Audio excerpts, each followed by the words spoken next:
Kemuliaan kepada Allah Bapa dan Putra dan Roh Kudus. Amin. Shalom.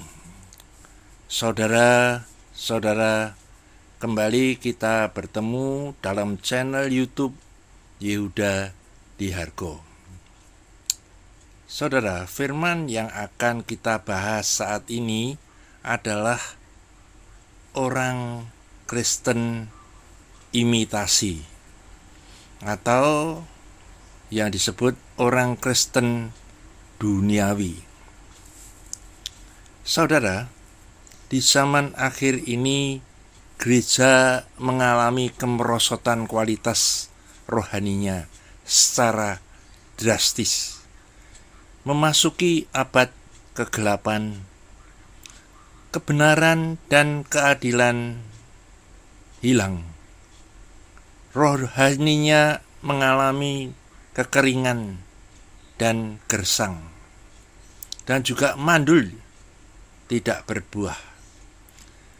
Sebab telah cukup banyak waktu dipergunakan untuk melakukan kehendak orang-orang yang tidak mengenal Allah. Kamu telah hidup dalam rupa-rupa hawa nafsu, keinginan, kemabukan, kenikmatan dunia, pesta pora dengan hasrat keinginan daging, dan penyembahan berhala. Hidup dalam penampilan penuh kepalsuan dan kemunafikan. Lebih mengutamakan ajaran manusia untuk menyenangkan manusia daripada menyenangkan hati Allah. Ibadah hanya sebatas liturgi dan rutinitas dengan ritual keagamaan, dengan pengajaran seputar mengenai kebutuhan dan kemakmuran di bumi. Ibadah yang dibenci oleh Tuhan. Ibadah yang hanya menekankan perayaan dan kemegahan, tidak menghormati hari Sabat, bahkan menginjak-injak hukum Sabat, melakukan urusannya sendiri pada hari kudus Tuhan, dan menjalankan segala acaramu dan berkata omong kosong, menjadikan rumah Tuhan menjadi tempat berjualan. Itu semua adalah perbuatan iblis melalui nabi-nabi palsu, imam-imam palsu, dan juga pendeta-pendeta palsu.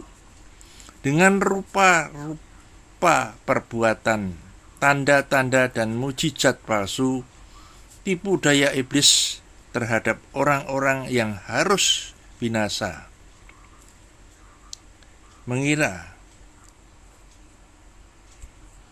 bahwa ibadah itu sebatas keuntungan, karena mereka tidak mengasihi dan menerima kebenaran yang dapat menyelamatkan mereka. Sebab itulah Allah mendatangkan kesesatan atas mereka, yang menyebabkan mereka percaya akan dusta, supaya dihukum semua orang yang tidak percaya akan kebenaran dan lebih menyukai kejahatan. Saudara, di zaman akhir ini banyak orang-orang Kristen yang imitasi dan juga abu-abu. Artinya banyak orang-orang Kristen dalam hidup keduniawian. Dia adalah orang-orang Kristen yang tidak sepenuhnya rohani.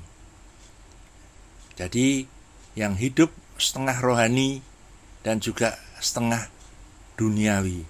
Itulah yang menyebabkan menjadi Kristen yang abu-abu. Hitam tidak, putih pun juga tidak. Nah, mereka menyembah ya Allah, ya juga Mamon, dan yang juga Baal.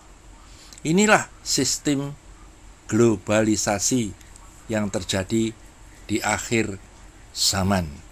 Saudara, mari kita akan melihat di dalam Injil Matius pasal yang ke-6 ayat yang ke-22. Demikian bunyi firman Tuhan. Mata adalah pelita tubuh. Jika matamu baik, teranglah seluruh tubuhmu. Jika matamu jahat, gelaplah seluruh tubuhmu. Jadi, jika terang yang ada padamu gelap, betapa gelapnya kegelapan itu. Tak seorang pun dapat mengabdi kepada dua tuan, karena jika demikian, ia akan membenci yang seorang dan mengasihi yang lain, atau ia akan setia kepada yang seorang dan tidak mengindahkan yang lain. Kamu tidak dapat mengabdi kepada Allah dan kepada Mamon. Saudara, kita garis bawahi bahwa orang Kristen itu tidak boleh mengabdi kepada dua tuan. Kita harus memilih salah satu. Kita mengabdi kepada siapa? Kepada Allah atau kepada Mamon dan juga Baal. Ini sesuatu penyimpangan yang sangat-sangat berbahaya, saudara. Jadi orang Kristen saat ini banyak menyembah dua tuan. Jadi firman Tuhan tadi mengatakan dalam ayat yang ke-24, tak seorang pun dapat mengabdi kepada dua tuan. Karena jika demikian, ia akan membenci yang seseorang dan mengasihi yang lain.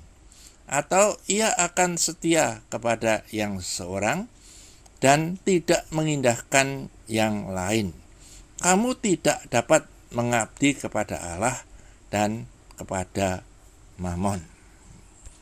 Saudara, di zaman ini, akhir ini adalah sistem globalisasi yang menjadikan sistem itu kolaborasi atau kerjasama atau yang disebut unite, menjadi satu, atau juga merger atau menggabungkan, perpaduan antara dua kutub baik dan jahat terjadi semakin nyata. Saudara, firman Tuhan tadi berkata, mata adalah pelita tubuh. Jika matamu baik, teranglah seluruh tubuhmu. Jika matamu jahat, gelaplah seluruh tubuhmu. Jadi, jika terang yang ada padamu gelap, betapa gelapnya kegelapan itu. Yang disebutkan mata yang baik itu adalah mata rohani kita. Kalau mata rohani kita baik, maka teranglah seluruh tubuh kita. Tapi sebaliknya, jika mata rohani kita itu jahat, maka gelaplah seluruh tubuh kita. Kehidupan kita menjadi gelap. Jadi, jika terang yang ada padamu itu gelap, betapa gelapnya kegelapan itu.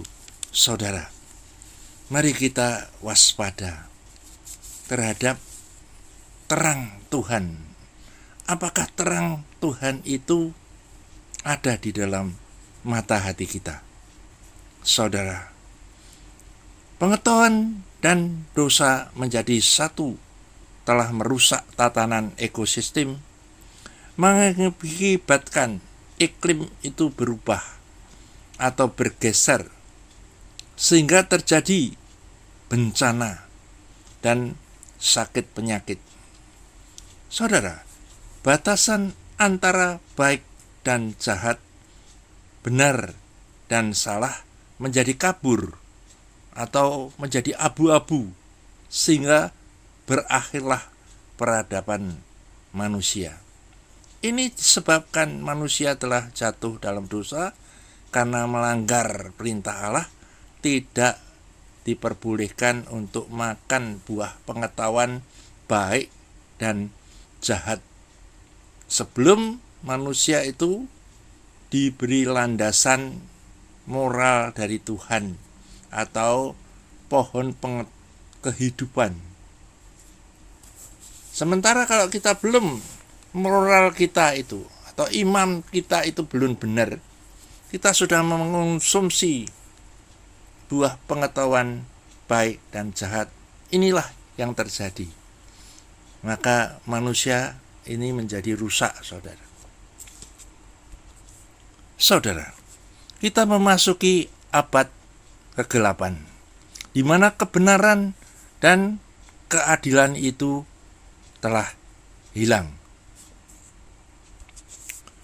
Hukum bisa dikompromikan sesuai dengan kebutuhan. Saudara, prinsip Allah bisa diatur oleh desakan kebutuhan manusia dan kepentingannya. Juga keseimbangan antara duniawi dan rohani. Mereka menganut pemahaman ya Tuhan, ya kekayaan duniawi. Itu merupakan keberhasilan menjadi Kristen. Saudara, penyatuan dua hal yang berbeda itu menciptakan benda-benda yang indah, tapi tak bisa bertahan lama. Karena bukan kualitas yang diutamakan, melainkan segi penampilan dan juga efisien manfaat yang diutamakan. Pelayanan roh dan pelayanan daging dipadukan. Kerjasama antara prinsip Allah dengan prinsip dunia. Inilah yang sedang terjadi pada zaman akhir ini. Sehingga saudara, di dalam kekristenan, produk imitasi atau palsu itu menggantikan yang asli, dan juga produk duplikat atau tiruan hanya segi keindahan yang ditampilkan bagian luar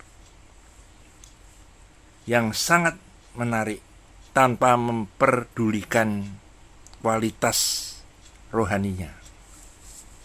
Saudara, pelayanan daging dan roh itu dipadukan.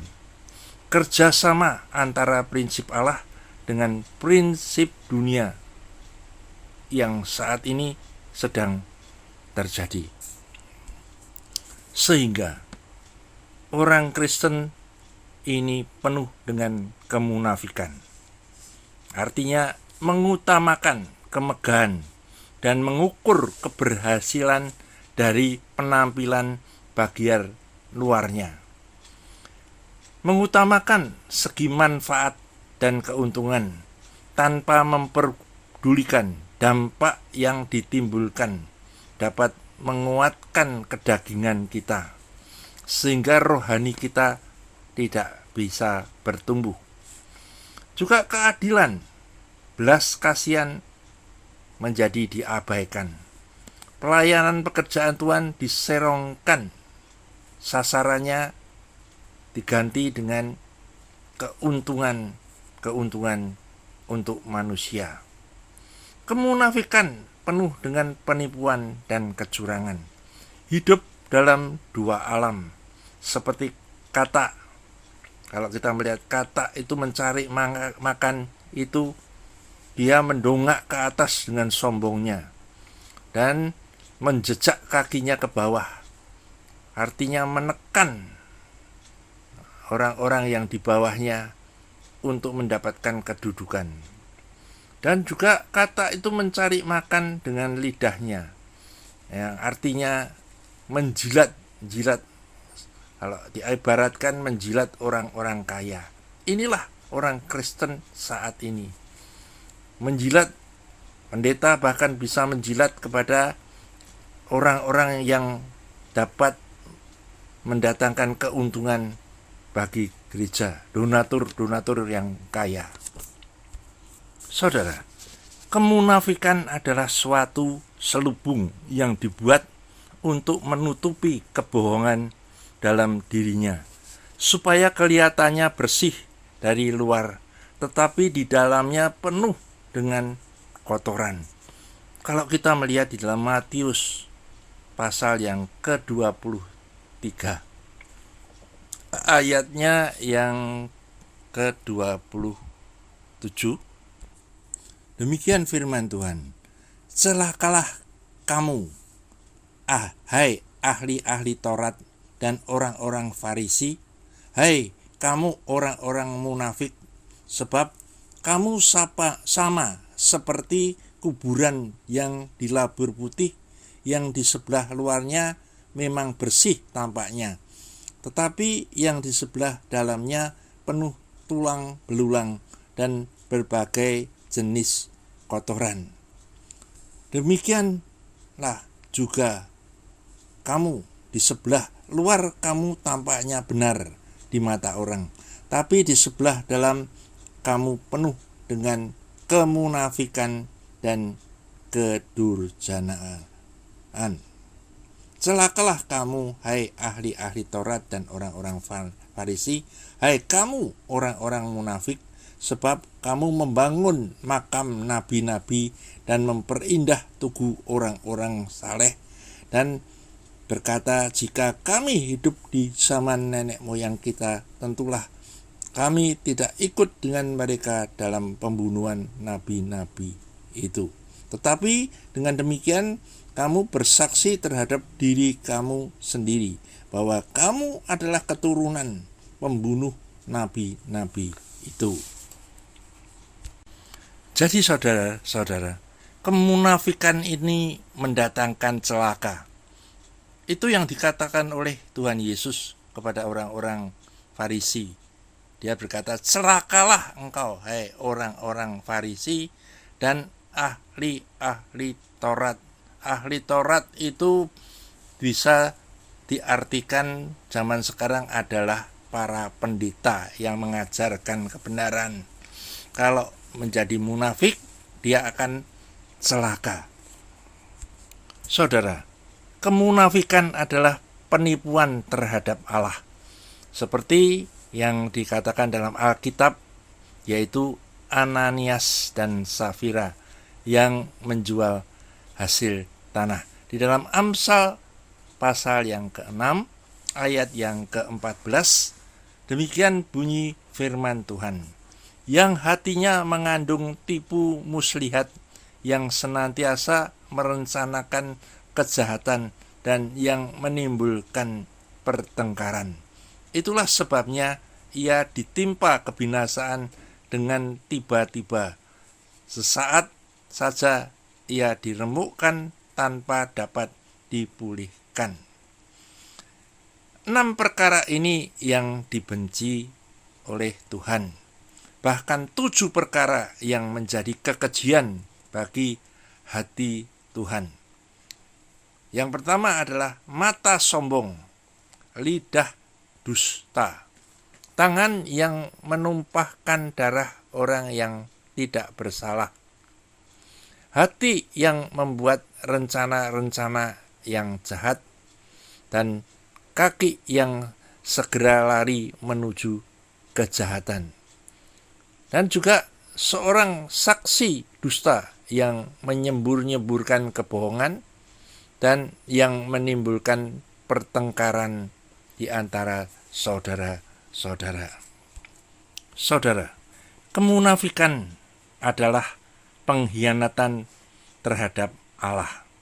Seperti halnya dengan Yudas, dia menjual gurunya Yesus hanya dengan 30 keping uang perak.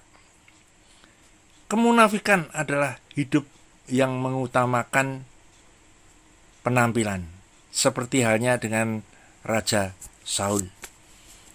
Jadi, ciri-ciri orang yang munafik, mereka mengajarkan tetapi tidak melakukan. Turutilah dan lakukanlah segala sesuatu yang mereka ajarkan, tapi janganlah turuti perbuatan mereka. Karena sebagai seorang pengajar atau pendeta yang mengajarkan itu harus menjadi pelaku firman. Jadi kalau saudara melihat pendeta itu tidak melakukan sesuai dengan apa yang dia khotbahkan, tidak menjadi pelaku firman, saudara boleh memperhatikan firman-Nya, tetapi jangan menuruti perbuatan pendeta itu. Mereka mengikat beban-beban berat, lalu meletakkannya di atas bahu orang, tapi mereka sendiri tidak mau menyentuhnya. Yang mereka lakukan hanya dimaksud supaya dilihat orang. Banyak saudara, pendeta-pendeta yang membebani jemaat-jemaatnya dengan beban-beban yang berat, tapi dia sendiri tidak melakukannya. Jangan turuti pendeta-pendeta yang semacam itu. Mereka suka duduk di tempat terhormat dan suka menerima penghormatan, suka dipanggil rabi.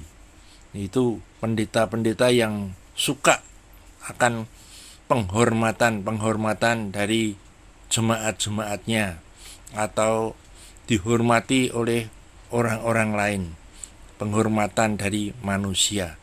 Ini semua ada di dalam ayat firman Tuhan yang ditulis dalam Matius 23, yang ayat yang ke-6 dan yang ke-7. Dan juga menutup pintu-pintu kerajaan surga di depan orang, sebab mereka sendiri tidak mau masuk dan merintangi yang berusaha untuk masuk dengan menakut-nakuti atau dengan penghakiman, membuat batu sandungan karena perbuatannya dan menyesatkan ajaran-ajaran firman Tuhan. Mereka juga mengarungi lautan, menjelajah daratan untuk menobatkan, menjadikan penganut agamanya, bukan sebagai murid Kristus. Akhirnya membawa mereka lebih jahat daripada yang sebelumnya. Saudara, ajaran yang mereka ajarkan ialah perintah manusia. Injil Matius pasal yang ke-15 ayat yang ke-8, demikian bunyi firman Tuhan.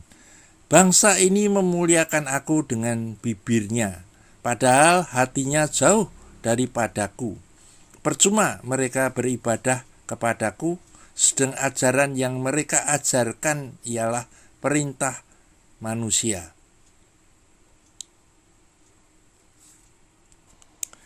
Mereka hidup sebagai seteru salib Kristus. Filipi pasal 3 ayat yang ke-18. Karena seperti yang telah kerap kali kukatakan kepadamu dan yang kunyatakan pula sekarang sambil menangis, banyak orang yang hidup sebagai seteru salib Kristus. Kesudahan mereka ialah kebinasaan. Tuhan mereka ialah perut mereka. Kemuliaan mereka ialah aib mereka. Pikiran mereka semata-mata tertuju kepada perkara-perkara duniawi. Saudara, akan datang waktunya orang tidak dapat lagi menerima ajaran sehat, tetapi mereka akan mengumpulkan guru-guru menurut kehendaknya. untuk memuaskan keinginan telinganya. Mereka akan memalingkan telinganya dari kebenaran dan membukanya bagi dongeng. Tapi kuasailah dirimu dalam segala hal, sabarlah menderita. Lakukanlah pekerjaan pemberitaan Injil dan tunaikanlah tugas pelayananmu. Saudara, kita menjadi murid Kristus yang berintegritas untuk melawan kemunafikan dengan menjadi pribadi yang utuh dan tidak bercacat celah. Itulah yang dikehendaki dan direncanakan Allah di dalam memanggil kita sebagai murid-murid Kristus. Tuhan telah melihat apakah kita bisa dipercaya, kredibilitasnya dipertanyakan daripada hasil yang dicapai. Perkataan dan perbuatan sama dengan hati, itu yang dikehendaki oleh Tuhan.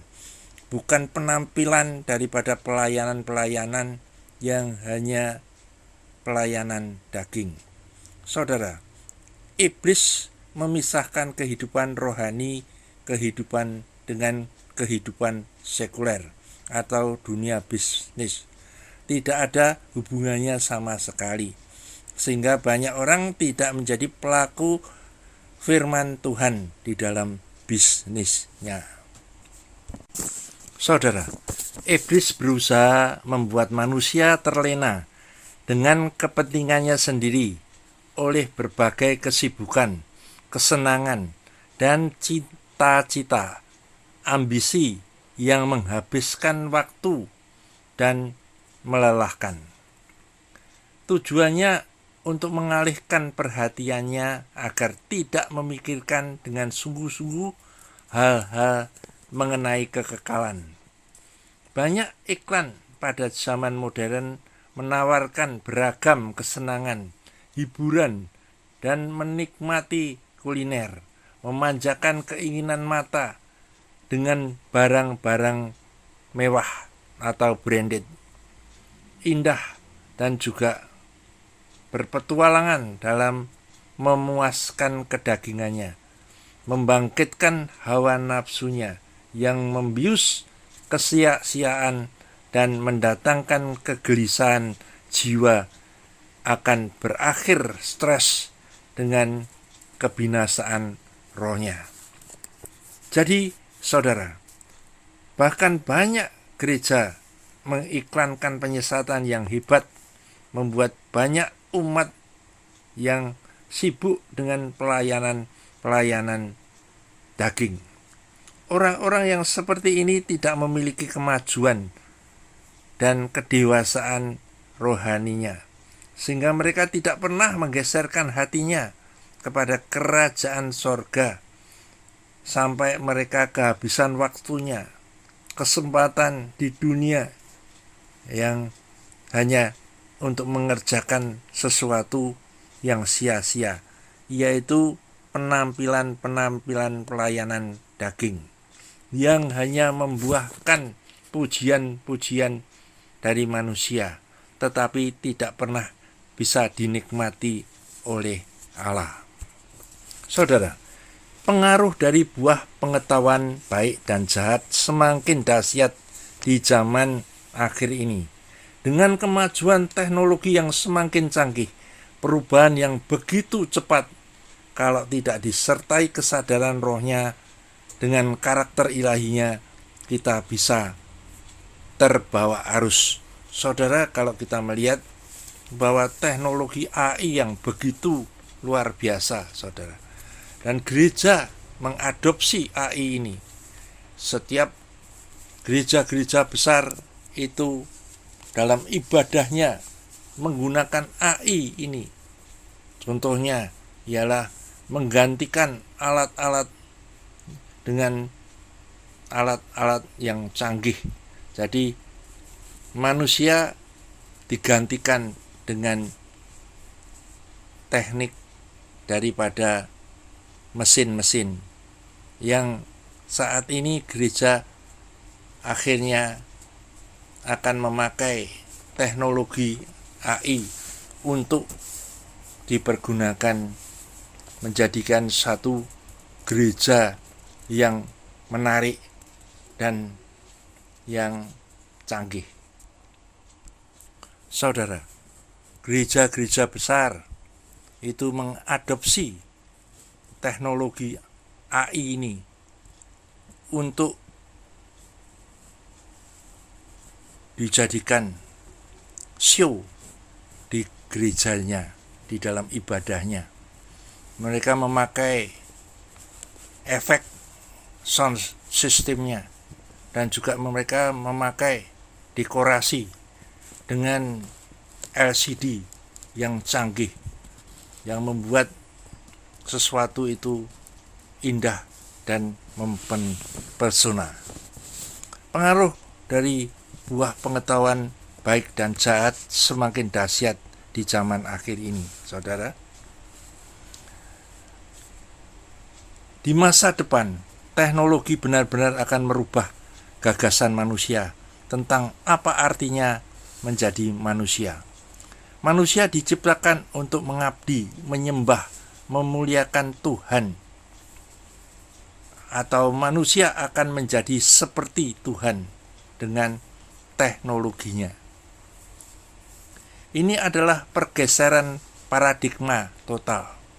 Ide masa depan, karena ambisi manusia ini dunia lain dari apa yang kita pahami saat ini. Bagaimana kecerdasan buatan, aktivitas intelijensi atau AI adalah akar dari semua teknologi masa depan untuk meningkatkan ras manusia setingkat yang mempesona, kecerdasan super yang membuat semuanya itu menjadi terpesona. Saudara, saat ini banyak gereja-gereja besar dan modern dikelola layaknya seperti bisnis perusahaan atau pertokoan yang diatur dengan manajemen yang canggih, pemasukan dan pengeluaran, untung dan rugi dari hasil persembahan, persepuluhan, atau buah sulung, atau janji iman, semuanya itu masuk di dalam sistem transfer dan juga memakai AI dengan nama kode masing-masing, sehingga bisa dipantau siapa yang belum membayar persepuluhan atau yang belum memasukkan persembahan. Diatur melalui komputer, yaitu dengan teknologi tinggi. Untuk pengeluaran biaya pemeliharaan gedung dan peralatan elektronik, musik sound system, AC, dan juga pemakaian listrik yang besar, dan juga pegawai, pekerja, pembantu pendeta, dan juga transportasi penjemputan untuk jemaat-jemaat, semuanya dihitung dengan cermat. Ini semuanya layaknya sebuah perusahaan yang besar. Gereja membuka cabang di kota-kota besar, di mal-mal, sampai ke luar negeri, dikelola dengan tata kerja sama yang baik.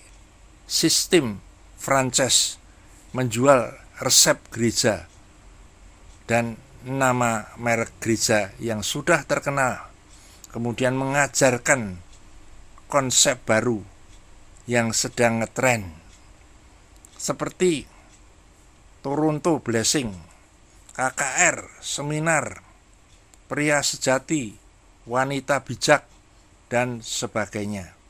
Tentunya ini semuanya akan mendatangkan keuntungan dan kerjasama antar gereja yang berbagi hasil. Inilah yang membuat Tuhan Yesus marah. Kalau kita baca di dalam Injil Yohanes pasalnya yang kedua ayat yang ke-14, demikian bunyi firman Tuhan. Dalam bait suci didapatinya pedagang-pedagang lembu, kambing, domba, dan merpati, dan penukar uang duduk di situ. Tuhan Yesus membuat cambuk dari tali, lalu mengusir mereka semua dari bait suci dengan semua kambing, domba, dan lembu mereka. Uang penukar-penukar dihamburkannya ke tanah, dan meja-meja mereka dibalikkannya. Kepada pedagang-pedagang merpati ia berkata, ambil semuanya ini dari sini, jangan kamu membuat rumah Bapakku menjadi tempat berjualan. Demikian saudara, kalau kita melihat firman Tuhan. Kenapa Yesus marah? Karena umatnya atau murid-muridnya telah menyimpangkan dari arti daripada pengabdian menjadi suatu lahan untuk mencari keuntungan. Saudara, hal yang semacam ini sangat mengerikan sedang terjadi pada saat ini. Berapa banyak pendeta-pendeta yang seolah-olah tidak sadar atau dia pura-pura tidak mengerti apa yang sedang terjadi. Mereka lebih suka mengambil sistem dari dunia yang menjadi musuhnya Allah ini untuk dipergunakan mencari keuntungan pribadi.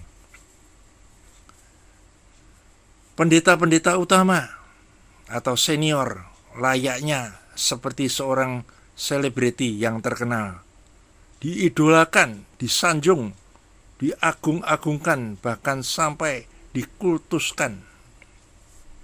Mereka menyampaikan khotbah keliling di cabang-cabang gerejanya dan juga diundang di gereja-gereja besar yang lainnya sebagai pendeta tamu dengan fasilitas, dengan kendaraan mobil kelas eksekutif dan juga dengan pesawat.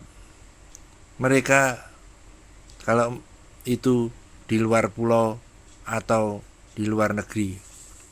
Kemudian mereka menginap di hotel yang disediakan, yaitu hotel yang berbintang, dan diundang makan di restoran-restoran yang terkenal. Pokoknya semuanya serba top dan VIP. Diberi bayaran persembahan persepuluhan dari gereja yang mengundangnya sampai ratusan juta. Penghasilannya bisa mencapai miliaran. Dan juga penyampaian khotbahnya mempromosikan Tuhan Yesus sebagai Mesias ekonomi atau Mesias kesembuhan, mujizat, dan Mesias pemulihan keluarga, solusi untuk mengatasi kebutuhan dan kemakmuran di bumi. Suatu hal yang rohani itu baik, tetapi sesuatu hal yang dirohanikan, firman yang dimanipulasikan, itu adalah daging dan kepalsuan, penyesatan. Ini sangat-sangat dimurkai oleh Tuhan.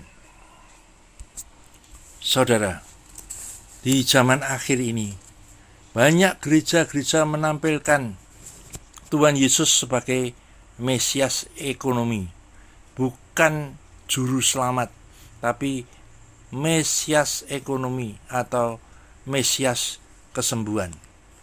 Banyak orang Kristen yang pada hari Minggu ke gereja, tapi hatinya itu mencintai dunia. Mereka ke gereja bukan karena mengasihi Tuhan, tapi karena mencari kepentingan sendiri dan menganggap Allah bisa mengatasi semua dan memberikan solusi di dalam masalahnya, supaya Allah memberkati dan memenuhi segala kebutuhan-kebutuhan jasmaninya.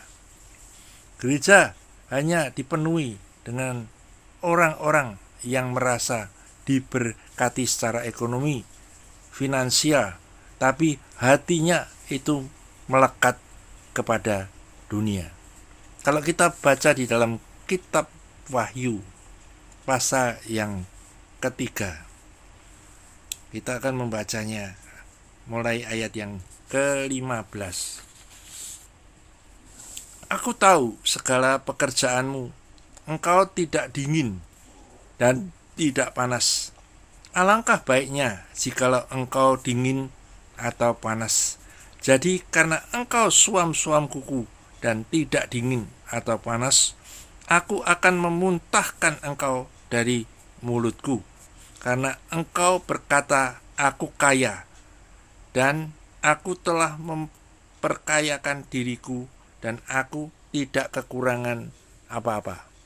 Dan karena engkau tidak tahu bahwa engkau melarat dan malang, miskin, buta, dan telanjang, maka aku menasihatkan engkau supaya engkau membeli daripadaku emas yang telah dimurnikan di dalam api, agar engkau menjadi kaya, dan juga pakaian putih supaya engkau memakainya, agar jangan kelihatan ketelanjanganmu yang memalukan, dan lagi minyak untuk melumas matamu supaya engkau dapat melihat.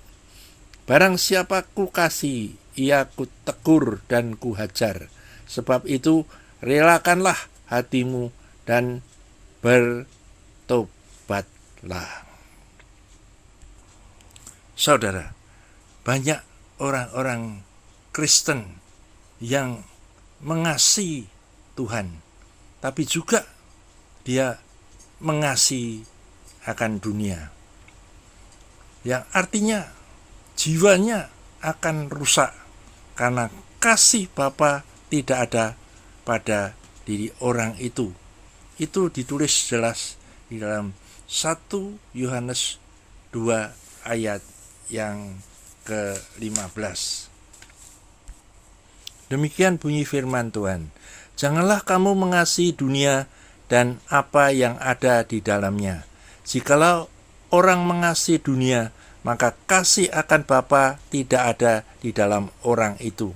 Sebab semua yang ada di dalam dunia, yaitu keinginan daging, keinginan mata, serta keangkuhan hidup, bukanlah berasal dari Bapa, melainkan dari dunia. Dan dunia ini sedang lenyap dengan keinginannya. Tapi orang yang melakukan kehendak Allah tetap hidup selama-lamanya. Juga orang yang bersahabat dengan dunia itu memposisikan dirinya menjadi musuhnya Allah. Firman Tuhan dalam Yakobus 4 ayat yang keempat bunyinya demikian. Hai kamu orang-orang yang tidak setia, tidakkah kamu tahu bahwa persahabatan dengan dunia adalah permusuhan dengan Allah? Jadi barang siapa hendak menjadi sahabat dunia ini, dia menjadikan dirinya itu musuh Allah. Saudara, penyesatan yang sangat mengerikan yaitu mempertunangkan jemaat dengan dunia. Pendeta seharusnya mempertunangkan jemaat sebagai perawan yang suci kepada Tuhan Yesus, bukan mempertunangkan jemaat dengan dunia. Dan Tuhan hanya dijadikan sebagai alat untuk meraih kenikmatan dunia. Ini mengikatkan jemaat dengan dunia. Dan memang jemaat orang-orang percaya ini senang dengan hal yang demikian. Tetapi bagi pendeta yang memanipulasikan firman Tuhan dengan janji-janji akan diberkati berlipat kali ganda, yang konteksnya sebetulnya bukan untuk berkat finansial, tetapi konteksnya adalah benih iman yang bertumbuh di dalam kehidupan orang percaya ini akan diberkati berlipat kali ganda. Saudara, dalam kenyataan, gereja saat ini membangun sistem keagamaan yang menempatkan manusia sebagai pusatnya, bukan Tuhan. Dari manusia, oleh manusia, dan kepada manusia.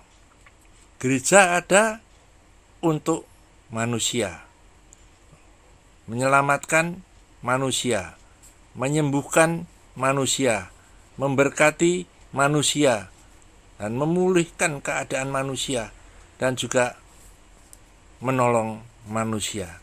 Dan Tuhan itu hanya sebagai alatnya. Sedangkan firman yang benar itu adalah dari Tuhanlah kasih karunia. Oleh Tuhanlah saya ini bisa bertumbuh atau berbuah. Dan kepada Tuhanlah segala persembahkan buah-buah roh kepada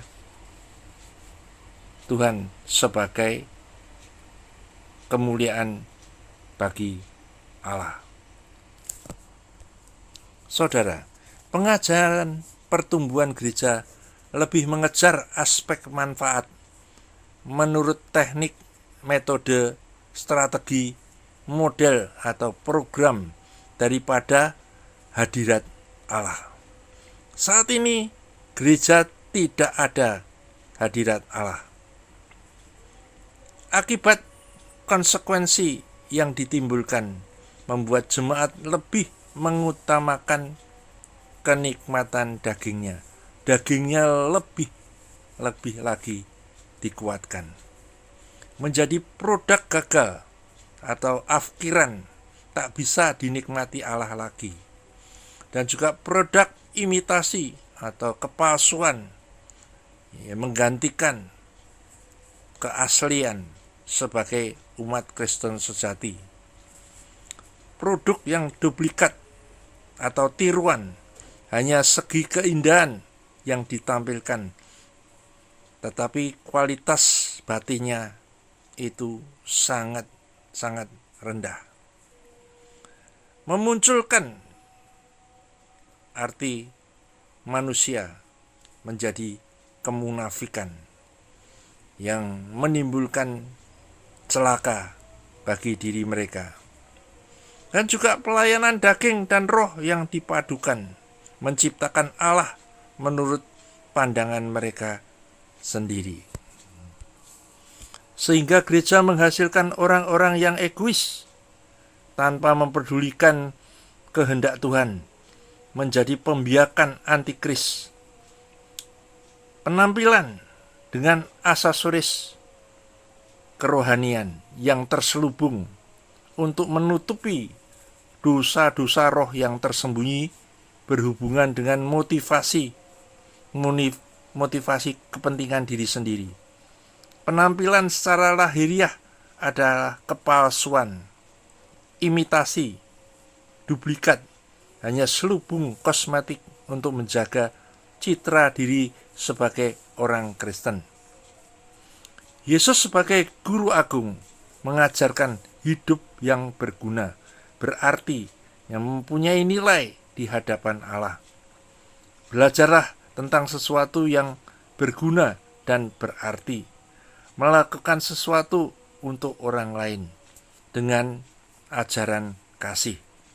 Belajarlah menjadi sesuatu untuk dirimu sendiri, melakukan menjadi orang yang bernilai di hadapan Allah. Seseorang bisa memiliki segalanya, tapi kalau tidak pernah menjadi sesuatu dalam hidupnya tidak akan pernah berarti atau bisa dinikmati oleh Tuhan. Orang percaya harus menjadi orang benar, menjadi Allah yang dipakai, menjadi alat yang dipakai sesuai kehendak Tuhan dan bisa menjadi berkat bagi orang lain. Jangan menilai hidup hanya berdasarkan pada pencapaian berkat-berkat materi. Bukankah kita ini yang mengumpulkan harta di dunia ini lebih penting daripada keselamatan yang akan kita capai? Tetapi semuanya itu harus disertai dengan perbuatan-perbuatan yang benar. Rencana Allah untuk manusia berkaitan dengan kerajaannya, bukan untuk kemakmuran di muka bumi. Saudara, orang Kristen duniawi itu hanya sebatas agamawi. Memang banyak yang mempunyai pengetahuan teknologi yang tinggi, tapi mereka masih hidup di bawah hukum Taurat dan juga beriman jatuh bangun atau maju mundur. Imannya itu melorot, tidak sampai kepada taraf yang ditentukan oleh Tuhan. Dan orang Kristen duniawi tidak bertumbuh, bantut, tidak berbuah. Dia suam-suam kuku dan tidak tahan uji. Mendua hati, penuh dengan kebimbangan, munafik, dan kekecewaan. Dalam hatinya penuh dengan takut, kekhawatiran, dan suka bersungut-sungut.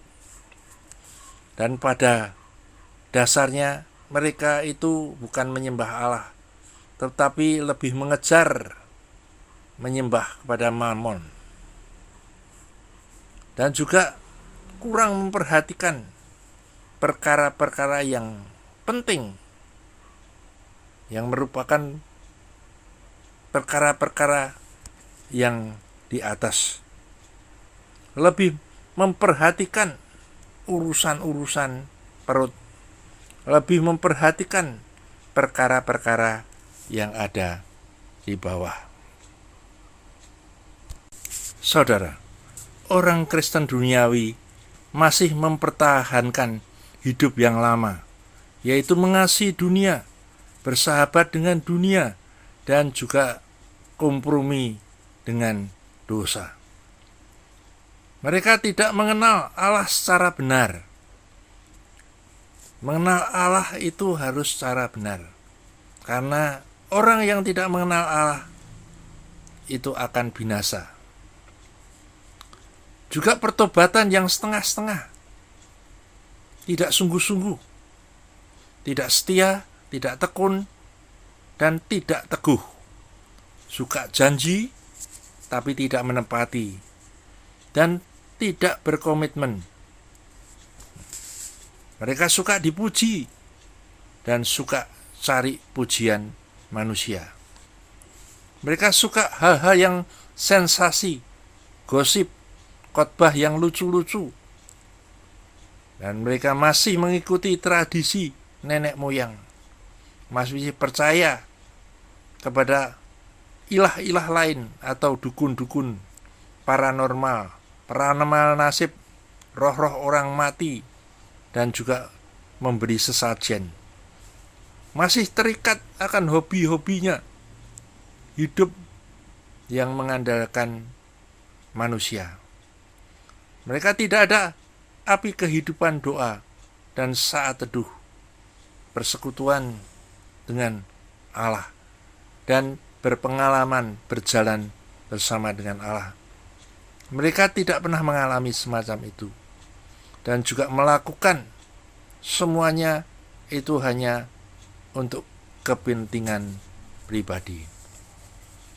Orang-orang Kristen yang demikian ini adalah orang-orang Kristen yang duniawi, yang akan sangat berbahaya, karena dalam perjalanan hidup yang penuh dengan kemunafikan ini akan membawa kepada penyesatan yang lebih dalam, dan akhirnya akan membawa kepada kemurtadan. Dan apabila itu terus berlanjut, maka mereka tidak akan mendapatkan yang disebut keselamatan.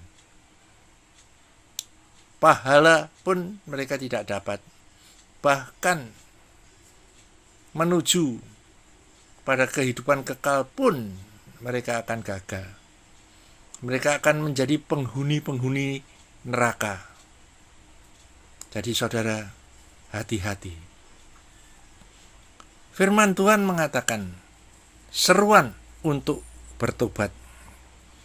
Jadi jika kita tetap tidak mau bertobat walau sudah diberikan waktu, maka kita akan melihat apa yang dikatakan firman Tuhan di dalam Amos pasal 9. Tulah akan terus mengejar, sekalipun mereka menembus sampai ke dunia orang mati, tanganku akan mengambil mereka dari sana. Sekalipun mereka naik ke langit, aku akan menurunkan mereka dari sana. Sekalipun mereka bersembunyi di puncak gunung Karmel, aku akan mengusut dan mengambil mereka dari sana. Sekalipun mereka menyembunyikan diri terhadap mataku di dasar laut, aku akan memerintahkan ular untuk memagut mereka di sana. Sekalipun mereka berjalan di depan musuhnya sebagai orang tawanan, aku akan memerintahkan pedang untuk membunuh mereka di sana.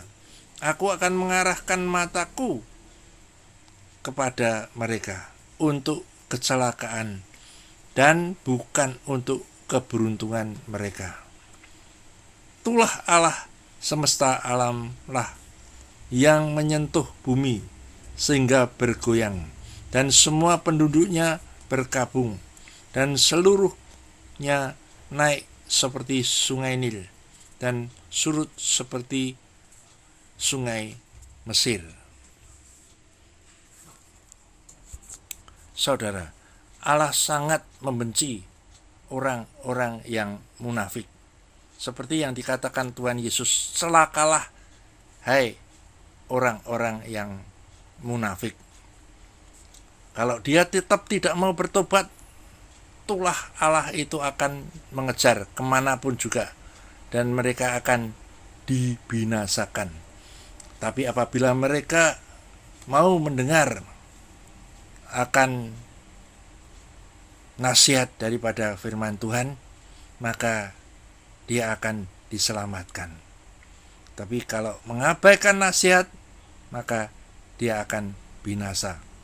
Ayat yang terakhir akan kita baca di dalam Amsal pasal 1 ayat yang ke-23.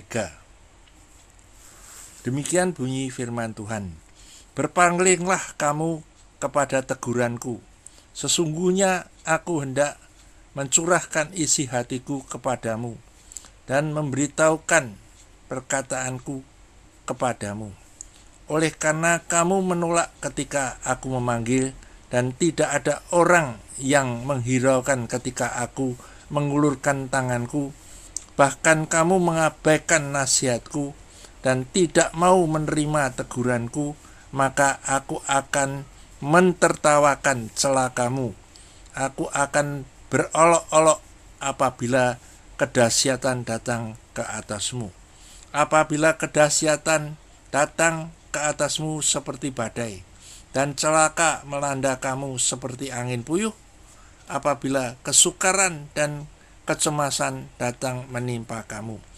Pada waktu itu mereka akan berseru kepadaku, tapi tidak akan kujawab.